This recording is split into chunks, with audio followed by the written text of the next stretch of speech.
పోలీసులు స్వర్ణకారులను వేధించడం మానుకోవాలని ఎమ్మెల్సీ కవిత అన్నారు. కేసులకు భయపడి స్వర్ణకారులు ఆత్మహత్యలు చేసుకోవద్దని కోరారు. బంగారం వృత్తి చేసుకునే వారికి సర్కారు రుణాలు ఇవ్వాలని, కార్పొరేట్ సంస్థలతో పోటీ పడేలా విశ్వకర్మలకు చేయూతనివ్వాలని డిమాండ్ చేశారు. ప్రధానంగా స్వర్ణకార వృత్తిలో ఉన్నటువంటి అనేక మంది ఆత్మహత్యలకు సంబంధించినటువంటి అంశాలు ఈ మధ్య పత్రికలలో, టీవీ ఛానల్లో చూసి చాలా బాధపడుతూ వచ్చాము. వాస్తవానికి విశ్వకర్మలందరూ వారి చేతి వృత్తులన్నీ కూడా తెలంగాణకే కాదు యావత్ భారతదేశానికి ఊపిరిపోసినటువంటి వృత్తి పనులు ఇవన్నీ కూడా. అవన్నీ నెమ్మదిగా కార్పొరేట్ సంస్థలు వచ్చిన తర్వాత మరి మరుగున పడుతూ వచ్చినటువంటి విషయం మనందరం కూడా గమనిస్తున్నాము.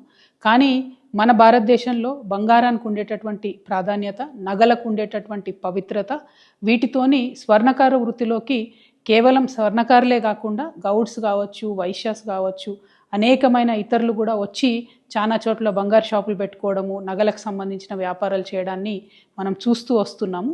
అయితే పెద్ద పెద్ద సంస్థలు, మలబార్ లాంటి సంస్థలు, ఇంకోటి పెద్ద పెద్ద సంస్థలు వచ్చినటువంటి నేపథ్యంలో, రెడీమేడ్ షాపులు వచ్చినటువంటి నేపథ్యంలో స్వర్ణకారులకు వారి జీవనము నడవడమే ఇబ్బందిగా జరుగుతున్నటువంటి పరిస్థితిని కూడా మనం గమనిస్తున్నాం.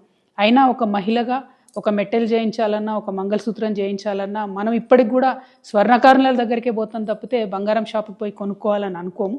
కాబట్టి ఇంత పవిత్రమైనటువంటి వృత్తి, ఆ వృత్తి చేసేటటువంటి వారందరినీ, వారి కుటుంబాలని కాపాడుకోవాల్సినటువంటి బాధ్యత మనందరి మీద కూడా ఉన్నది.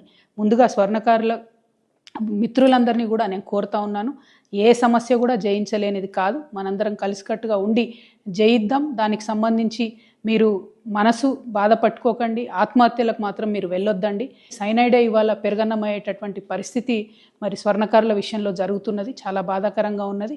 మీ అందరినీ నేను రిక్వెస్ట్ చేస్తూ ఉన్నాను. నేను ఎంపీగా ఉన్నప్పుడు మా నిజామాబాద్ జిల్లాలో ఈ యాక్ట్ 411 ఏదైతే ఉందో అది పెట్టకుండా దొంగ బంగారం కేసులో ఈ స్వర్ణకార వృత్తులు చేసేటటువంటి వాళ్ళను పోలీసులు ఇబ్బంది పెట్టకుండా నా వంతు ప్రయత్నం నేను ఆనాడు చేయడం జరిగింది. కానీ ఇవాళ ఇది రాష్ట్ర వ్యాప్తంగా చాలా పెద్ద ఎత్తున జరుగుతున్నది. ఈవెన్ ఏపీ, తెలంగాణ 2 రాష్ట్రాల్లో కూడా చాలా పెద్ద ఎత్తున ఈ సమస్య ఉన్నది. ఈ సమస్య పరిష్కారం అయ్యే విధంగా నేను ఇవాళ ఒక ఎమ్మెల్సీగా ఉన్న ఒక బాధ్యతాయుతమైనటువంటి సంస్థ జాగృతి నడుపుతున్నటువంటి వ్యక్తిగా, బీసీ ఉద్యమంలో మరి పోరాటం చేస్తున్నటువంటి ఒక వ్యక్తిగా మీ అందరికీ నేను అండగా ఈ యాక్ట్ 411 సవరించేంత వరకు కూడా పోరాటం చేస్తానని ఈ సందర్భంగా మీ అందరికీ తెలియజేస్తూ ఉన్నాను. మీరు మానసిక